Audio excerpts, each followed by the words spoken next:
Les preguntamos qué tan optimistas se sentían respecto al futuro, tanto digamos que muy próximo a un horizonte de más de largo plazo, incluyendo más de 6, 7 años. Lo pudimos analizar tanto a nivel personal, a nivel empresarial, pero también a niveles geográficos nacionales. Entonces, a nivel personal, por ejemplo, algo interesante, los empresarios más jóvenes es el grupo, al menos sociodemográfico, de los que respondieron a la encuesta, pues más optimistas, ¿no? Esos empresarios jóvenes que creo que están viendo grandes oportunidades y que consideran que las pueden capitalizar. Y dentro de las funciones, digamos, de los puestos de la organización, los directores funcionales son los que presentaron mayores niveles de optimismo, al menos dentro del grupo que contestó. A nivel industria, la industria de comercialización mayorista, con un nivel de optimismo del 8.1. Ahora, este es, digamos, el resultado de la investigación, ¿no? Y el menos optimista, pues el sector construcción, con una respuesta promedio de 7.75. ¿Por qué hay este optimismo? ¿O cuáles son los puntos de la agenda de las empresas que esperan que les puedan traer grandes oportunidades de crecimiento, de mejora en sus empresas? Podemos ver que el 45% nos respondió que el nearshoring les va a traer oportunidades para su empresa. Digamos que de cierta manera parece que con problemas de cadenas de suministro globales, pues algunas organizaciones han decidido quizás acercar la producción a los mercados donde se consume, ¿no? Principalmente podemos pensar, por ejemplo, estar debajo del mercado norteamericano. Por lo tanto, la región geográfica del norte del país espera que esto se pueda capitalizar. Digitalización, temas de transformación digital, sin duda. 1 de cada 4 que nos respondieron, pues nos están mencionando cómo la transformación digital, sin duda, pues ya va tomando un lugar prominente en la agenda de los directivos y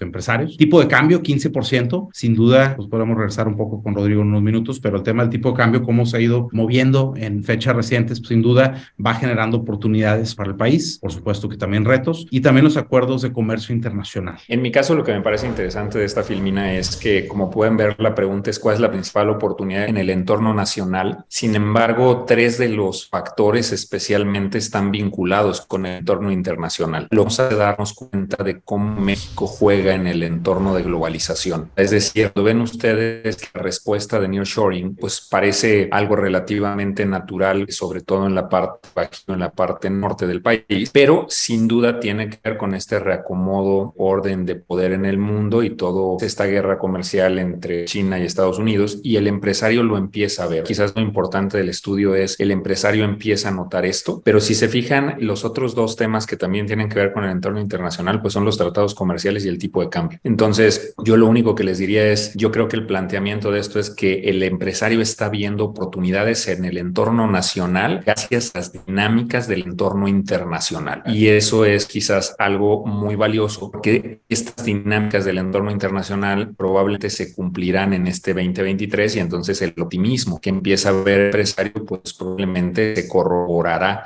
El optimismo para el 2023 no es un optimismo solamente porque quieren, sino es un optimismo basado en un análisis de oportunidades. Es decir, están identificando los empresarios que el país tiene una gran oportunidad y por eso su optimismo. Esta encuesta lo que nos muestra es que lo que cree el empresario es que no va a ser solo el fin del año pasado, sino que lo van a estar viviendo este año, todo 2023, incluso con más fuerza. Entonces no es quizás simplemente un optimismo infundado, sino que hay muchos elementos para pensar que así será. Y cuando hablamos, por ejemplo, digamos, si pensamos en el nearshoring, pues el nearshoring no solamente se da porque estamos próximos al mercado americano, sino también porque hay una mano de obra calificada, porque hay muchos elementos del país que hacen que nos podamos volver en un socio comercial importante, ¿no? No solamente es la pura ubicación geográfica. Ahora, también en este sentido, pues les preguntamos a este grupo empresarial cuáles son las preocupaciones que tienes en tu agenda, así como les preguntamos qué oportunidades hay de crecimiento, cuáles son los puntos más importantes en aspectos positivos, también qué te preocupa. El 33% nos compartían inflación, que sin duda pues, estamos en entornos que pues en años recientes no habíamos visto en cuestión de inflación. 29% nos comenta seguridad, el 25% incertidumbre, un poco sobre todo, ¿no? Política económica, social y digamos que los momentos que estamos viviendo. Escasez de talento,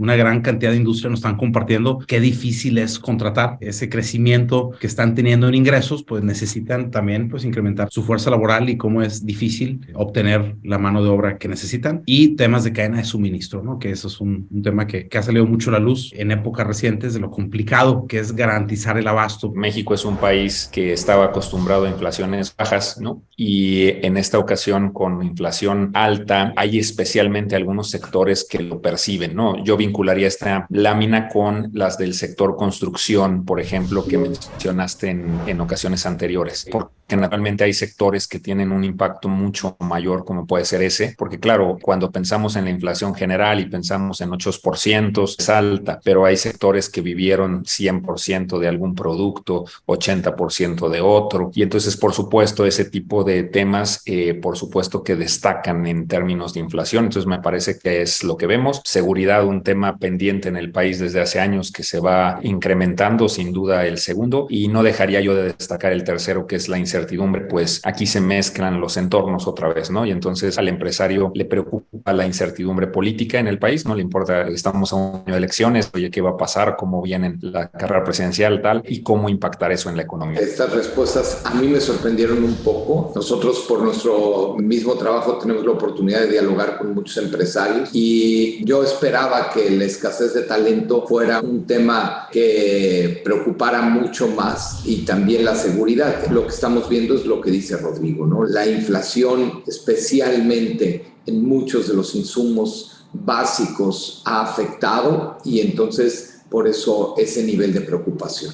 También estamos evaluando temas de entorno, no solo nacional, sino internacional, ¿no? Entonces les preguntamos cuáles son los impactos que esperas en tu empresa, por ejemplo, en esta guerra comercial de Estados Unidos y China, el problema de la guerra Rusia-Ucrania, problemas mismos de la pandemia del COVID. ¿Creían que estas situaciones podían tener un impacto positivo, negativo o neutro, ¿no? Por ejemplo, el tema de Estados Unidos y China, pues parece que al menos desde nuestra geografía, pues puede traer oportunidades. ¿Por qué? Porque pueden atraer producción a nuestro país que puede favorecer a nuestro grupo empresarial. Siempre se ve cómo el entorno impacta, ¿no? Pero yo destacaría cómo el COVID destaca el 50% de neutro, ¿no? Lo cual nos empieza a dejar ver cómo el sector empresarial ya empieza a notar al COVID como un factor sin mayor impacto. Luego vas a ver la diferencia entre la guerra Rusia-Ucrania y la de Estados Unidos-China, ¿no? Porque precisamente me parece que Rusia-Ucrania lo que te refleja es inflación. O sea, Rusia-Ucrania lo que le ha provocado es inflación y escasez de productos, y por la escasez de productos, incremento de precios. Entonces, en tanto que, como ya lo mencionaste tú, la guerra comercial Estados Unidos-China provoca un reacomodo comercial que le beneficia a México. Entonces, yo sin duda lo que diría es el entorno impacta. La buena noticia de esto es que la guerra Rusia-Ucrania probablemente o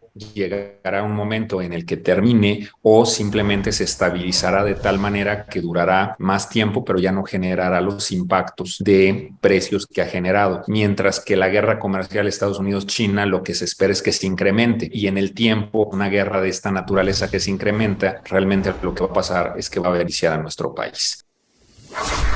IPADE.